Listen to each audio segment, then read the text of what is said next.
দাম্পত্য জীবন সুখময় করতে চাইলে 1 নম্বরে স্যাক্রিফাইস, 2 নম্বরে ঝগড়াকে আমরা কি বলে দিছি আজকে, ভুলে গেছি, ঝগড়াকে কি বলবো, নো। 3 নম্বর, দাম্পত্য জীবন সুখময় করতে চাইলে দাম্পত্য জীবনের কোনো গোপন কথা কারোর সাথে শেয়ার করা যাবে না। এটা কবিরা গুনাহ, এটাকে হারাম বলে ঘোষণা দিয়েছে কে? এটাকে বিষ্ণু বলেছেন আযমুল আমানা। স্বামী স্ত্রীর মধ্যে যে অন্তরঙ্গ মুহূর্ত কাটে, এই মুহূর্তগুলোর কথা কারোর সাথে শেয়ার করা যাবে? নীলফামারীর যুবক ভাইরা চিল্লায় বলে, এগুলো শেয়ার করা যাবে? বিষ্ণু বললেন খবরদার, এটা আযমুল আমানা। স্বামীর সবকিছু স্ত্রীর কাছে আমানত, স্ত্রীর সবকিছু স্বামীর কাছে আমানত। আবার বিষ্ণু বলেছেন, যারা স্বামী স্ত্রীর গোপন দাম্পত্য জীবনের কথা অন্যের কাছে শেয়ার করে দেয়, তারা হলো আশারুন নাস, পৃথিবীর মধ্যে সবচাইতে নিকৃষ্ট মানুষ।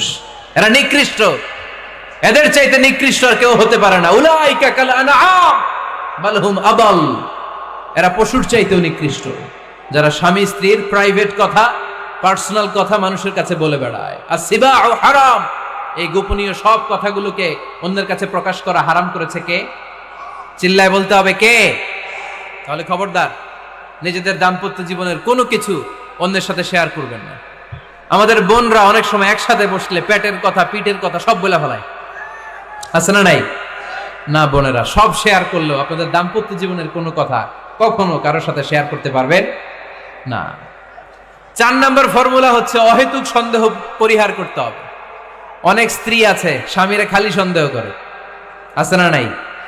নীলফামারীতে এই সমস্যা নাই? আছে, এই যে ভুক্তভোগী পাওয়া গেছে, আছে না নাই?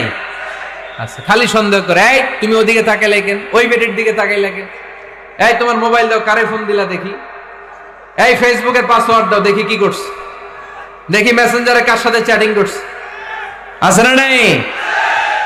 এই যে অহেতুক সন্দেহ আপনার ফ্যামিলিটারে জাহান্নামের টুকরা বানায় দিবে। আবার অনেক স্বামী আছে স্ত্রীকে খালি সন্দেহ করে, এদিকে তাকালে সন্দেহ করে, ওদিকে তাকালে সন্দেহ করে, বাসায় থাকলেও সন্দেহ, বাইরে গেলেও সন্দেহ, এরকম আছে না নাই? না, অহেতুক সন্দেহ এটা পরিহার করবেন। এই সন্দেহ খুব খারাপ জিনিস। আমি ব্যক্তিগতভাবে অনেক কেস এরকম হ্যান্ডেল করেছি। এসে বলে হুজুর খালি সন্দেহ করে, এটা একটা রোগ। এটা কি? আপনার ফ্যামিলিটারে শেষ করে দেবে। এজন্য অহেতুক সন্দেহ পরিহার করবেন। হ্যাঁ, সত্যি যদি পরকীয়ার কোনো ঘটনা ঘটে থাকে ওটা নিয়ে বসেন, ফেস টু ফেস কথা বলেন, ফ্যামিলি মিটিং করেন, সরাসরি সেটেল করার চেষ্টা করেন। কিন্তু অহেতুক সন্দেহ একটা রোগ। এই রোগ থেকে আল্লাহ তুমি দাম্পত্য জীবনকে বাঁচাও, আমরা আওয়াজ করে পড়বো আমিন। 5 নাম্বার, স্বামী স্ত্রী একে অপরকে আল্লাহর বিধান স্মরণ করায় দিবে। স্বামী যদি ফজরের সময় ঘুমায় থাকে, স্ত্রীর ডেকে দেওয়ার দরকার আছে না নাই? আবার স্ত্রী যদি ঘুমায় থাকে, স্বামীর ডেকে দেওয়ার দরকার আছে না নাই?